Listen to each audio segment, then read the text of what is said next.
اعوذ باللہ من الشیطان الرجیم بسم اللہ الرحمن الرحیم وما لکم تمہیں کیا ہے کہ لا تقاتلون فی سبیل اللہ کہ تم اللہ کے راستے میں جہاد نہیں کرتے، اللہ کے راستے میں لڑتے کیوں نہیں ہو؟ والمستضعفین، حالانکہ حالت یہ ہے کہ جو کمزور لوگ ہیں، مظلوم لوگ ہیں، من الرجال مردوں میں سے، والنساء عورتوں میں سے، والولدان اور بچوں میں سے، الذین وہ لوگ جو یقولون کہتے ہیں، اللہ سے دعائیں مانگتے ہیں، ربنا اے ہمارے رب، اخرجنا آپ ہم کو نکالیں، من هذه القریہ اس بستی سے، الظالم اہلها کہ اس کے رہنے والے ظالم لوگ ہیں، وجعل لنا اور آپ بنائیں ہمارے لیے من لدنک اپنی طرف سے ولیًا کوئی سرپرست، وجعل لنا من لدنک نصیرا اور آپ بنا دیں ہمارے لیے اپنی طرف سے کوئی مددگار، الذین آمنوا وہ لوگ جو ایمان لائے، یقاتلون وہ پھر قتال کرتے ہیں، فی سبیل اللہ اللہ کے راستے میں، اور والذین کفروا وہ لوگ جو کافر ہیں، یقاتلون وہ بھی لڑتے ہیں، فی سبیل الطاغوت لیکن وہ طاغوت کے راستے میں، شیطان کے راستے میں، فقاتلوا اے ایمان والو قتال کرو، قتل کرو، اولیاء الشیطان شیطان کے حمایتیوں کو، شیطان کے دوستوں کو قتل کرو، ان کید الشیطان کان ضعیفا اور یہ بات یاد رکھو کہ بے شک شیطان کی تدبیر کمزور ہے۔ سورۃ النساء آیت نمبر 75 اور 76 آپ کے سامنے تلاوت ہوئی ہے، آج اس کا پہلا درس ہے۔ آپ نے ترجمہ سماعت فرمایا۔ سب سے پہلے ان آیات کا پچھلی آیتوں کے ساتھ ربط کیا ہے، ربط آیات۔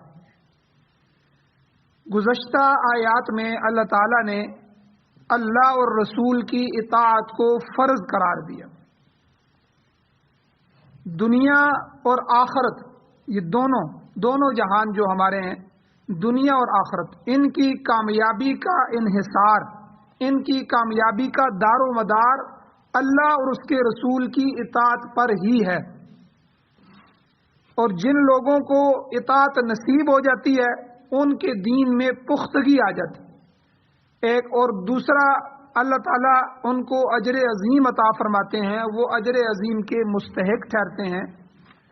اور پھر اللہ تعالیٰ نے یہ فرمایا کہ ہم ان لوگوں کو صراط مستقیم پر چلاتے ہیں، جو اللہ اور اس کے رسول کی اطاعت کرتے ہیں ہم ان کو سیدھے راستے پر رکھتے ہیں، اور پھر اس کے نتیجے میں جو اطاعت گزار لوگ ہوتے ہیں، ماننے والے لوگ ہوتے ہیں، ان لوگوں کو پھر ہم آخرت میں کیا دیں گے؟ آخرت میں انبیاء، صدیقین، شہداء اور صالحین کی رفاقت نصیب فرمائیں گے۔ تو یہ تو پچھلی آیات ہیں، اور اسی طرح معاملات کے ضمن میں اللہ تعالیٰ نے بتایا کہ کفر اور شرک کے جو علمبردار ہیں، جو کفر اور شرک کے بڑے بڑے ہیں، ان کے ساتھ کس طرح پیش آنا چاہیے۔ پھر ایمان والوں کو اللہ تعالیٰ نے خصوصی خطاب فرمایا، جہاد کا حکم دیا، اور فرمایا خذوا حذرکم، یعنی دشمن سے بچاؤ کے لیے ہر ممکن تدبیر اختیار کرو، اسلحہ جمع کرو، جنگی حکمت عملی جمع کرو، جدید ٹیکنالوجیاں حاصل کرو، پھر جنگی حکمت عملی کے تحت خواہ گروہوں کی صورت میں یک بارگی حملہ کرو دشمن پر، یا پوری طاقت کے ساتھ یک بارگی ان سے ٹکراؤ، یا علیحدہ علیحدہ گروہ ہو کے گوریلا وار کر کے ان سے جنگ لڑو۔ حالات کے مطابق دونوں صورتیں تمہارے لیے جائز ہیں، سوا ہیں۔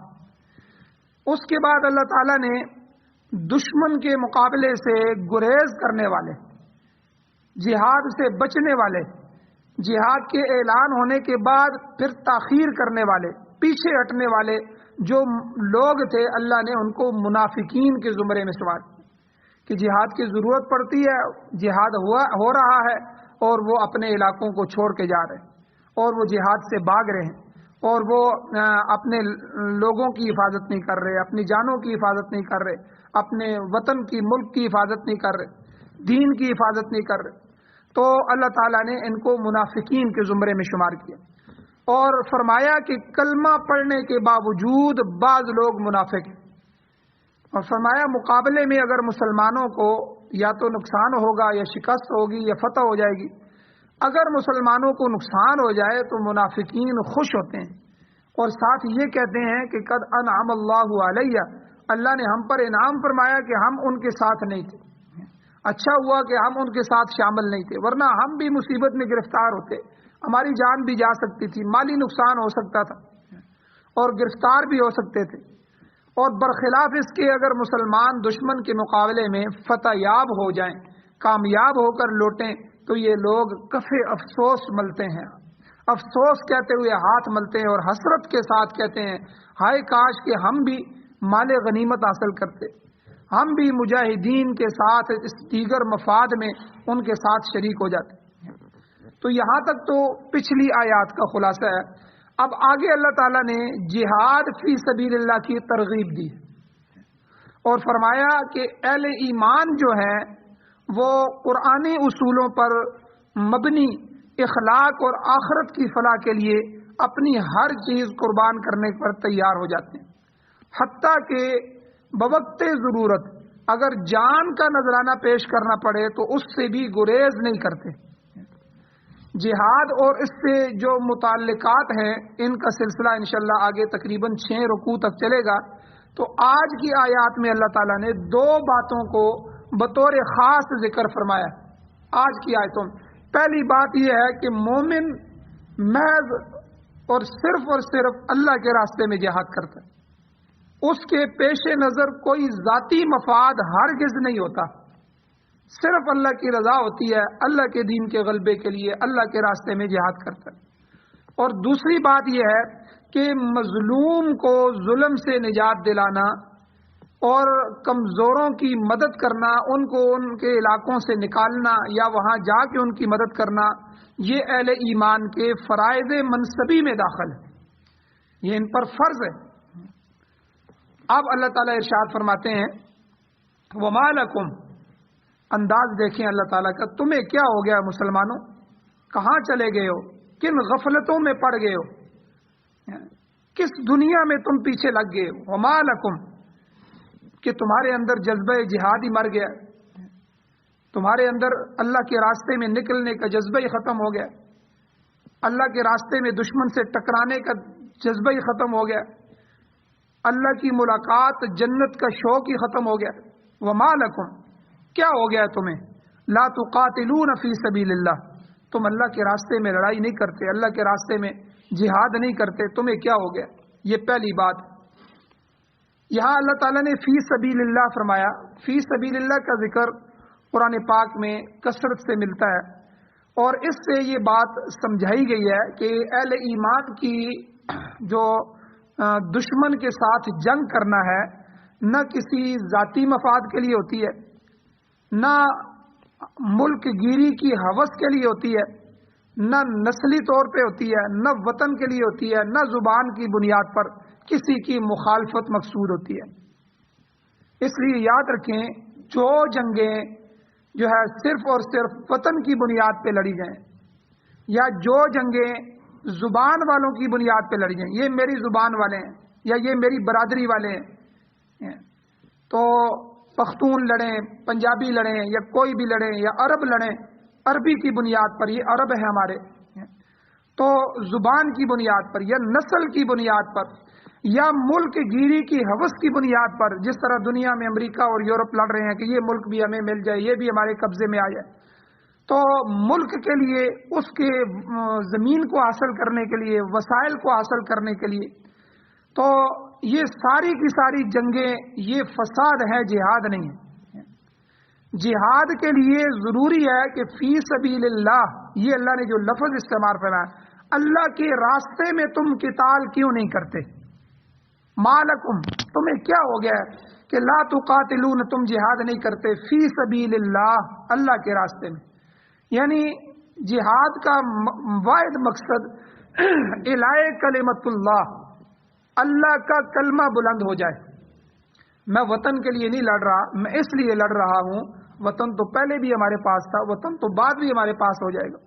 میں اس لیے اللہ کے راستے میں جہاد کر رہا ہوں کہ یہ اللہ کا دین، قرآن و سنت میرے وطن میں، میرے لوگوں میں جو ہے غالب آ جائے، یہاں اللہ اور اللہ کے رسول کی حکومت ہو جائے، خلافت آ جائے، خلافت راشدہ کا قیام آ جائے، میرے اور میرے ملک کے اور میرے جو ہے لوگوں کے فیصلے قرآن و سنت کی بنیاد پہ ہو جائیں، نہ کہ جمہوریت کی بنیاد پہ ہوں، نہ کہ یورپ کے اور انگریز کے اصولوں اور طریقوں کے اعتبار پہ ہو جائے۔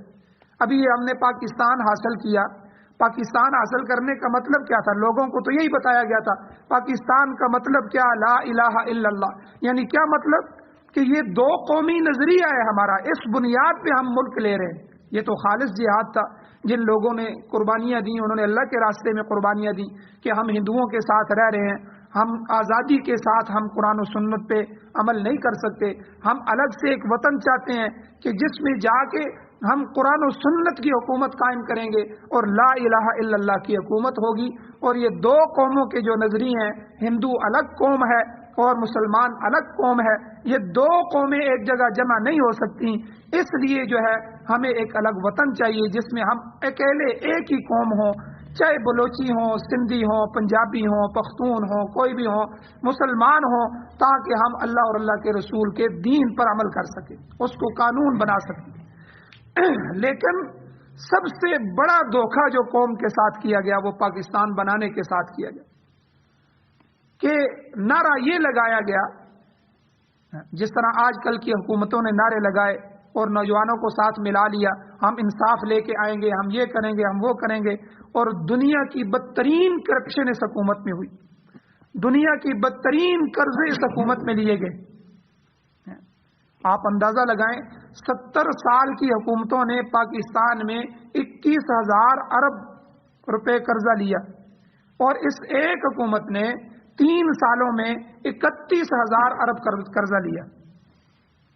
یعنی آپ پاکستان کو 10-12 سال پیچھے لے گئے اور 10-12 سال مزید اس کو درست کرنے میں لگ جائیں۔ تو یہ اور عوام کدھر جا رہی ہے، ہم کدھر جا رہے ہیں؟ تو پاکستان کو بنایا گیا لا الہ الا اللہ کی بنیاد، دو قومی نظریے کی بنیاد۔ یہ جو افغانستان کی جنگ تھی امریکہ اور پوری دنیا کے کفر کے ساتھ، یہ کوئی افغانوں کی جنگ نہیں تھی، یہ لا الہ الا اللہ کی جنگ تھی۔ طالبان کا کیا ماٹو تھا کہ قرآن و سنت، حالانکہ انہوں نے کہا بھی تھا کہ ہم نے کرزئی کی اسمبلیاں بنائی ہیں، فلاں کی اسمبلیاں بنائی ہیں، تم بھی آ جاؤ، تمہیں بھی ہم حکومت دے دیں گے، تمہیں ہم 70-80 سیٹیں دے دیں گے۔ انہوں نے کہا کہ یہ تو ملک ہمارا ہے، یہ تو اسلام کی بنیاد پہ ہے، ہمارے افغان مسلمان ہیں اور اسلام کی بنیاد پہ ہی ہم لڑ رہے تھے، اسلام کی بنیاد پر ہی لڑتے رہیں گے اور اسلام کی بنیاد پر ہی جان دے دیں۔ اور اللہ تعالیٰ نے پھر ان کی مدد فرمائی، اور آج دیکھیں وہ قوم مانے یا نہ مانے، قوم اسلام کو قبول کرے یا نہ کرے، وہ اسلام کو لاگو کر رہے ہیں، ہلکا ہلکا، آہستہ آہستہ، کیونکہ ابھی مزاج بنے نہیں ہیں، تو آہستہ آہستہ وہ قوانین، ابھی پچھلے دنوں کی بات ہے، انہوں نے پارکوں میں عورتوں کا آنا منع کر دیا کہ افغان عورتیں پارکوں میں نہیں آ سکتی۔ حالانکہ امریکہ جب آیا اس 20-21 سال میں اس نے کالج بنائے، یونیورسٹیاں بنائیں، فحاشی پھیلائی، یا اس کے بعد نوجوانوں کو ایک ذہن دیا، نئے کاروباروں کے نام سے جو ہے ایک دنیا کی ہوس ڈالی، تو اب یہ ایک ذہن بنے ہوئے، آہستہ آہستہ یہ پیچھے آئیں گے۔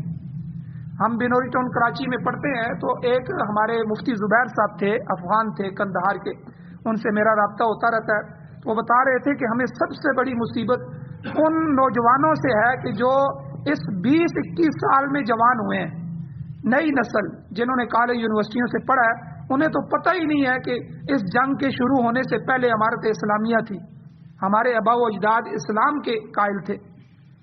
پرانے جو افغان ہیں، چاہے جو بھی ہو، وہ سارے کے سارے جو ہے آپس میں لڑ رہے ہوں یا جس طرح بھی ہو، لیکن وہ ان کا کلچر اسلامی تھا، برقع تھا، داڑھی تھی، پگڑی تھی، یہ سارے کے سارے افغانوں کے یہ ایک علامات سمجھی جاتی تھی۔ تو بہرحال وہ کہتے ہیں ہماری سب سے بڑی محنت ابھی اسی پہ لگ رہی ہے۔ تو آپ اندازہ لگائیں کہ کس طرح یورپ نے اور مغرب نے اور کس طرح محنت کر کے ہمارا کلچر ہی بدل دیا۔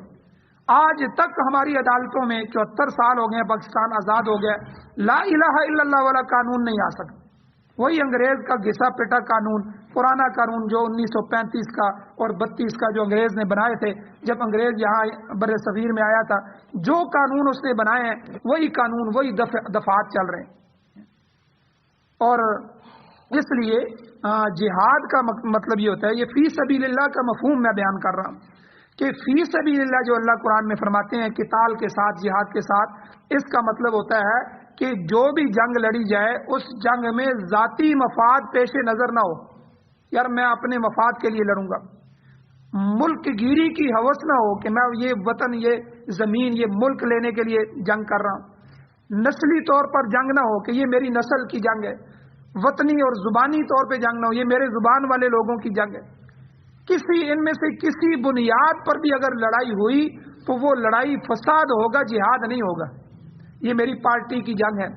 تو اس لیے جہاد فی سبیل اللہ کا واحد مقصد اعلاء کلمت اللہ، کہ اللہ کا دین، اللہ کا کلمہ، اللہ کا دین، اللہ کی شریعت تمام دینوں پر غالب آ جائے. دنیا میں اس وقت جتنے بھی دین ہیں، یہود ہیں، نصارہ ہیں، ٹھیک ہے، اور اسی طرح سکھ ہیں، بدھ مت ہیں، اور بے شمار دین ہیں، ان تمام دینوں پر، ان تمام طریقوں پر اللہ اور اس کے رسول کا طریقہ غالب آ جائے. قرآن مجید میں اللہ تعالیٰ فرماتے ہیں کلمۃ اللہ ہی العلیٰ، کہ اہل دنیا پر یہ ثابت کر دو کہ ہر مقام پر اللہ کی بات کو ہی برتری حاصل ہوگی. اللہ کا کلمہ ہی العلیٰ، وہی بلند رہے گا. سورہ فتح کے اندر 28ویں پارے کے اندر حضور علیہ السلام کا دنیا میں آنے کا مقصد اللہ نے بیان فرمایا کہ میں نے اپنے پیغمبر کو دنیا میں کیوں بھیجا ہے. زمین حاصل کرنے کے لیے، دولت حاصل کرنے کے لیے. دولت کو تو اللہ نے ویسے ہی کہا کہ اگر آپ چاہیں تو یہ عہد پہاڑ سونے کا بن کے آپ کے ساتھ چلنا شروع کر دے، ہم آپ کے سامنے ذخائر کے ڈھیر لگا دیں. وہ تو حضور نے خود ہی پسند نہیں کیا اس کو. اللہ کے نبی اس کے لیے نہیں آئے. اس موضوع کو سورہ فتح میں اللہ نے اس طرح بیان فرمایا. اللہ کہتے ہیں هو الذی، وہ اللہ وہ ذات ہے کہ ارسل رسولہ، جس نے اپنے رسول کو بھیجا، بالہدا و دین الحق، دو چیزیں دے کر، ہدایت دے کر اور دین حق دے کر. یہ حق شریعت ہے، یہ حق دین ہے، قرآن و سنت. اللہ نے یہ اپنے رسول کو دے کر بھیجا. مقصد کیا ہے؟ یہ دو چیزیں دے کر کیوں بھیجا؟ اللہ کہتے ہیں لیظہرہ علی الدین کلہ، تاکہ اسے تمام دینوں پر غالب کر دے. میرا پیغمبر، قرآن و سنت وہی اتر رہی ہے، یہ اس کو اس لیے دے کے بھیجا تاکہ یہ قرآن و سنت کو، اس دین کو تمام دنیا کے باطل دینوں پر غالب کر دے. اسلام کی اتھارٹی ہو جائے، اسلام کی جو ہے وہ عزت بحال ہو جائے، اسلام سرخرو ہو جائے، اسلام سر بلند ہو جائے. تو سارے ادیان عالم پر اسلام کا غلبہ ہو جائے. چنانچہ آپ دیکھیں جب تک مسلمان جہاد کے لیے کمر بستہ رہے، اپنی جان کے سودے کرتے رہے، کامیابی ان کی قدم چومتی رہی. حضرت عثمان رضی اللہ تعالیٰ عنہ کی شہادت تک مسلمانوں میں جذبہ جہاد قائم تھا. لہذا مسلمانوں کو ہر میدان میں حیرت انگیز کامیابیاں ہوئی، اور کوئی پارٹی، کوئی اہل اسلام میں اختلاف رائے نہیں تھا.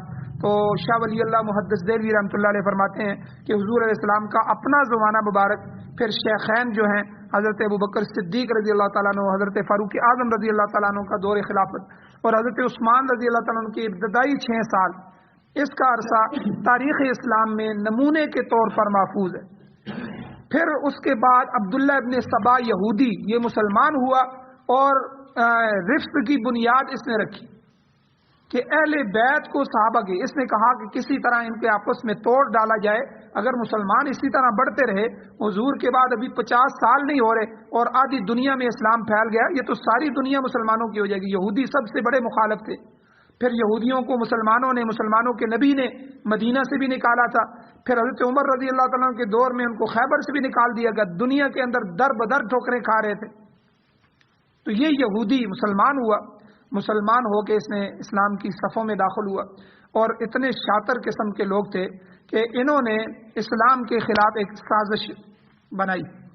حضرت عثمان رضی اللہ تعالیٰ عنہ کے ابتدائی 6 سال کے بعد کے دور میں، کہ اس نے دیکھا کہ سارے صحابہ اور اہل بیت اور حضور کی بیویاں، حضور کی اولادیں، حضرت فاطمہ کی اولادیں، حسن حسین، یہ سارے ایک ہی تھے، سارے صحابہ تھے.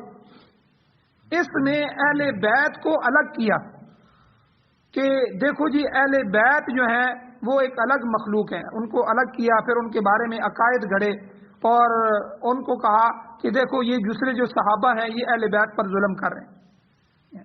تو اس طرح کے اس نے عقائد بنائے بعد میں کرتے کرتے، اور پھر کرتے کرتے جو ہے آگے بعد میں حضرت علی رضی اللہ تعالیٰ کو خود جو دور آیا، اس دور میں ایسے لوگ بھی پیدا ہو گئے تھے جو کہتے تھے علی خدا ہے. خود حضرت علی رضی اللہ عنہ کے سامنے ایسے بندے لائے گئے، پھر حضرت علی رضی اللہ عنہ نے ان کو سزا بھی دی، جلایا بھی ان کو. وہ جلتے ہوئے بھی کہہ رہے تھے ہم پہلے بھی مانتے تھے اب تو اور مان رہے ہیں کہ آپ خدا ہیں. یعنی ایسے قسم کے شاطر لوگ. پھر ایک طرف خارجی تھے، ایک طرف یہ قسم کے لوگ تھے، رافضی اور خارجی دونوں قسم کے لوگ پیدا ہوئے. تو بہرحال جو ہے اس نے حضرت عثمان رضی اللہ تعالیٰ عنہ کے خلاف لوگوں کو کیا، اور کچھ چیزیں ایسی لیں. حضرت عثمان رضی اللہ تعالیٰ عنہ اپنے خاندان والوں کو بڑا نوازتے تھے، اور وہ بیت المال سے نہیں اپنے ذاتی پیسے سے لوگوں کو دیتے تھے. حضرت عثمان رضی اللہ عنہ پر تہمت لگائی، دیکھو انہوں نے جو ہے فلاں فلاں کو اتنے اتنے لاکھ درہم دے دیے، لوگوں کو اکسایا، اور اس طرح کے فلاں کو انہوں نے وزیر بنا دیا، یہ ان کا اپنا تھا. تو جب حضرت عثمان رضی اللہ عنہ کو شہید کیا گیا تو اس سے پہلے ممبر پر حضرت عثمان رضی اللہ عنہ نے ان سب باتوں کی صفائی دی. انہوں نے کہا کہ فلاں کو میں نے جو رقم دی ہے کوئی آدمی بھی بتائے، میں نے بیت المال سے نہیں دی، مسلمانوں کے مال سے نہیں دی، اللہ نے مجھے حضور کے زمانے میں بھی اتنا مال دیا ہوا تھا، میں حضور پر بھی خرچ کرتا تھا. غزوہ تبوک میں نے 1000 اونٹ لدے ہوئے اور سونا اور ہر چیز حضور کے سامنے پیش کیا. میرے پاس دنیا شروع سے اللہ نے دی تھی اور میں دونوں ہاتھوں سے خرچ کر رہا ہوں. اب اگر میں نے اپنے خاندان والوں کو دیا ہے تو میں تو پہلے بھی دیتا رہا ہوں، وہ تو میں نے اپنے ذاتی پیسوں سے دیا ہے، وہ تو میں ہر ایک کی مدد کرتا ہوں. تو بہرحال باغیوں نے حضرت عثمان رضی اللہ عنہ کو شہید کر دیا. تو ان کی شہادت کے بعد پھر وہ رخنا، وہ توڑ پڑا کہ اس کے بعد جو ہے وہ توڑ ختم نہیں ہو سکا. بعد میں اللہ تعالیٰ نے حضرت حسن رضی اللہ تعالیٰ عنہ جو حضرت علی رضی اللہ عنہ کے بڑے بیٹے تھے، حضرت امیر معاویہ رضی اللہ عنہ کی صلح فرمائی اور اسلام دوبارہ جڑا اور پھر سے اسلام پھیلا. اور حضرت امیر معاویہ رضی اللہ عنہ کے زمانے میں پھر اسلام آدھی دنیا سے آگے نکل گیا. تو بہرحال جو ہے اللہ تعالیٰ نے یہاں یہ بات سمجھائی ہے کہ ہم نے اپنے پیغمبر کو اس لیے بھیجا ہے کہ تاکہ هو الذی ارسل رسولہ بالہدی ودین الحق، ہدایت اور دین حق دے کے بھیجا ہے، لیظہرہ علی الدین کلی، تاکہ وہ اس دین کو تمام ادیان پر غالب کر دے. ہمارے جہاد کا صرف مقصد یہ ہونا چاہیے اللہ کا دین پوری دنیا میں غالب ہو جائے. زمین آسمان اللہ کا ہے تو زمین و آسمان میں حکومت بھی اللہ کی ہونی چاہیے، قانون بھی اللہ کا ہونا چاہیے، قرآن و سنت کی بہاریں ہونی چاہیے. بس آسان سی بات. تو بہرحال اللہ تعالیٰ نے جو ہے اس وجہ سے، اور عقیدے کی درستگی، اس کے بعد نماز، روزہ، زکوٰۃ، حج اور جہاد، یہ 5 عبادات فرض ہیں. ٹھیک ہے. سب سے پہلا عقیدہ ہے کلمہ توحید، بندے کا عقیدہ درست ہو. عقیدے کے بعد نماز، روزہ، زکوٰۃ، حج اور اس کے ساتھ جہاد، یہ 5 فرض ہیں. جہاد کے بارے میں یہ ہے کہ یہ باقی 4 چیزیں تو فرض عین ہیں، لیکن جہاد جو ہے یہ فرض کفایہ ہے. فرض کفایہ کسے کہتے ہیں کہ جس طرح نماز جنازہ فرض کفایہ، نماز جنازہ بھی فرض ہے، وہ نماز بھی فرض ہے لیکن وہ فرض کفایہ ہے. فرض کفایہ کا مطلب یہ ہوتا ہے کہ محلے میں سے کچھ افراد اس آدمی کی نماز جنازہ پڑھ لیں تو سب کی طرف سے ادا ہو جائے گی. اور فرض عین کا مطلب یہ ہوتا ہے کہ ہر ایک پر الگ الگ سے فرض ہے. نماز فرض عین ہے جو 5 وقت کی نمازیں ہیں، یہ والد کی جگہ بیٹا ادا نہیں کر سکتا، بھائی کی جگہ بھائی نہیں پڑھ سکتا، ہر ایک پر اسی پر فرض ہے، یہ فرض عین ہے. فرض کفایہ کہتے ہیں کہ کافی ہو جانا، کفایت کر جانا، یعنی چند ایک افراد. تو جہاد کبھی فرض عین ہو جاتا ہے، کبھی فرض کفایہ ہو جاتا ہے. عام طور پر جہاد فرض کفایہ ہوتا ہے جب مسلمانوں کا ایک گروہ جہاد کے لیے ہر وقت تیار ہو تو پھر تمام لوگوں پر جہاد ضروری نہیں رہتا. یہ فرض تو ہوتا ہے لیکن فرض کفایہ میں چلا جاتا ہے. لیکن بعض اوقات اگر حالات کا تقاضا ہو جائے اور ضرورت پڑ جائے اور وہ بندے ناکافی ہو جائیں اور دشمن خود وطن کے اندر داخل ہو جائے، تو پھر اس وطن کے، اس ملک کے ہر شہری پر، ہر مرد اور عورت پر، ہر غلام پر، ہر ایک آدمی پر، چھوٹے بڑے پر جہاد فرض عین ہو جاتا ہے۔ جیسے امریکہ افغانستان میں آیا تھا تو افغانستان کے ہر بڑے چھوٹے پر اس وقت جہاد فرض عین ہو گیا تھا۔ تو اس وقت، اور اسلام کے اندر یہ مسئلہ لکھا ہے علماء نے کہ جب جہاد فرض عین ہو جاتا ہے پھر بیوی کو ضرورت نہیں ہے کہ وہ خامن سے پوچھے، وہ جہاد کے لیے جو کچھ کر سکے کرے۔ پھر غلام کو آقا کی اجازت کی ضرورت نہیں ہے۔ آج جہاد جب فرض کفایہ ہوتا ہے تو پھر بیٹا باپ سے پوچھ کے جہاد میں جائے گا، یا بیوی اگر کوئی سونا دینا چاہتی ہے، کوئی ایسا مدد کرنا چاہتی ہے، پھر خامن سے پوچھے گی۔ اور نوکر اور غلام جو ہوتے تھے پہلے زمانے میں، غلام آقا کی اجازت کے بغیر نہیں جا سکتا، لیکن جب اس وطن پر حملہ ہو جائے اور دشمن کی فوجیں اس وطن میں داخل ہو جائیں تو پھر اس وطن کے ہر شہری پر، ہر مرد و عورت پر، ہر بچے پر، ہر چھوٹے بڑے پر، ہر عورت مرد پر، اور جو ہے خادم غلام پر جہاد فرض عین ہو جاتا ہے۔ جس طرح نماز فرض ہو جاتی ہے، جس طرح زکوٰۃ فرض ہو جاتی ہے، اسی طرح جہاد فرض ہو جاتا ہے۔ تو ان آیات میں اللہ تعالیٰ نے اسی بات کی طرف توجہ دلائی ہے کہ مسلمان بوقت ضرورت اللہ کی راہ میں کیوں نہیں لڑتے۔ وَمَا لَكُمْ، تمہیں کیا ہو گیا ہے؟ دین حق کی تبلیغ کا فریضہ کتنے لوگ ادا کر رہے ہیں؟ ذاتی مفادات کے لیے دیکھیں آپ، ذاتی مفادات کے لیے ہم کتنے لمبے لمبے سفر کرتے ہیں، اپنی دکانوں کے لیے لاہور سے مال لے کے آ رہے ہیں، کراچی سے مال لے کے آ رہے ہیں، فیصل آباد سے مال لے کے آ رہے ہیں، دوسرے ملکوں سے مال منگوا رہے ہیں، ٹھیک ہے، اس کے لیے جاتے ہیں، راتوں کے سفر کرتے ہیں، صبح آ کے پھر دکان کھولتے ہیں، نیند بھی قربان کرتے ہیں، تھکاوٹ کو بھی پیچھے رکھتے ہیں، ذاتی مفاد کے لیے، دنیا کی غرض اغراض کے لیے کتنے لمبے لمبے سفر کیے جاتے ہیں، مگر اللہ کے کلمے کو بلند کرنے کے لیے، جہاد کے لیے کیا کچھ کیا جا رہا ہے۔ کفر اپنی قوت کے ساتھ، کفر اپنی پوری طاقت کے ساتھ اسلام کے راستے میں رکاوٹ بنا ہوا ہے، مگر مسلمان لہو و لہب کے اندر، کھیل تماشے سے ان کو فرصت نہیں ہے، ان کے ورلڈ کپ ہی ختم نہیں ہوتے، پوری قوم کو جو ہے وہ کرکٹ کے پیچھے لگایا ہوا ہے، کھیل تماشوں کے پیچھے لگایا ہوا ہے۔ تو وہ دین حق کو غالب کرنے کے سلسلے میں اپنے فرض کو کب ادا کریں گے؟ اس سے کیوں گریزاں ہو رہے ہیں، کیوں پیچھے ہٹ رہے ہیں؟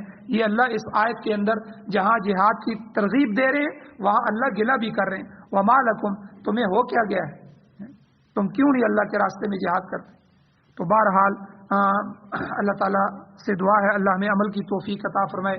نظریہ حق کو باطل کیا ہے اور اسی طرح جہاد کی راہ میں رکاوٹ بننے والوں کا علاج کیا ہے، انشاءاللہ کل کے درس میں بیان کیا جائے گا۔ اللہ تعالیٰ سے دعا ہے اللہ ہمیں عمل کی توفیق عطا فرمائے۔ آمین۔ الحمدللہ رب العالمین والعاقبۃ للمتقین والصلاۃ والسلام علی رسولہ النبی الامی الکریم۔ یا اللہ ہماری کمیوں کو تائیوں کو معاف فرمائیے، درگزر فرمائیے، صغیرہ کبیرہ گناہوں کو معاف فرمائیے۔ یا اللہ اپنے دین کو، اپنی شریعت کو سننے، قرآن و سنت کو سننے سمجھنے، یا اللہ اس پر عمل کرنے، اسے سمجھانے سے، یا اللہ اس کی اشاعت کرنے کی توفیق عطا فرمائیے۔ یا اللہ قرآن و سنت کو پوری دنیا میں غالب کرنے کے لیے ہمیں اپنی جان مال عزت آبرو کی قربانی دینے کی توفیق عطا فرمائیے۔ یا اللہ اپنے دین کو غالب فرمائیے، قرآن و سنت کی حکومتیں نصیب فرمائیے، امارت اسلامیہ شریعہ کا قیام نصیب فرمائیے۔ یا اللہ خلافت راشدہ کا قیام نصیب فرمائیے۔ یا اللہ پوری دنیا میں مسلمان مغلوب ہیں اپنی ذلت کی وجہ سے، قرآن و سنت کو چھوڑنے کی وجہ سے، جہاد کو ترک کرنے کی وجہ سے۔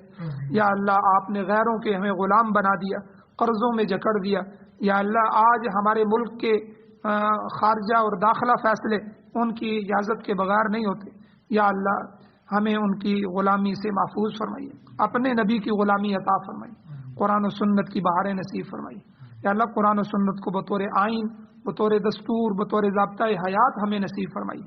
یا اللہ جو حضرات پریشان حال ہیں، یا اللہ ان کی پریشانیوں کو دور فرمائیے، جو قرضوں کے اندر ڈوبے ہیں یا اللہ ان کے قرضوں کے پورا کرنے کے اسباب پیدا فرمائیے۔ یا اللہ جو حضرات بیمار ہیں، اسپتالوں میں ہیں یا گھروں میں ہیں، یا اللہ ان سب کو یا اللہ شفائے کاملہ عاجلہ مستمرہ نصیب فرمائیے۔ جو حضرات بھی ایمان کی حالت سے اس دنیا سے جا چکے ہیں، یا اللہ ان سب کی بخشش فرمائیے۔ یا اللہ ہماری دعاؤں کو محض اپنے فضل و کرم سے قبول فرمائیے۔ صلی اللہ تعالی علی خیر خلقہ محمد و آلہ و اصحابہ اجمعین برحمتک یا ارحم الراحمین۔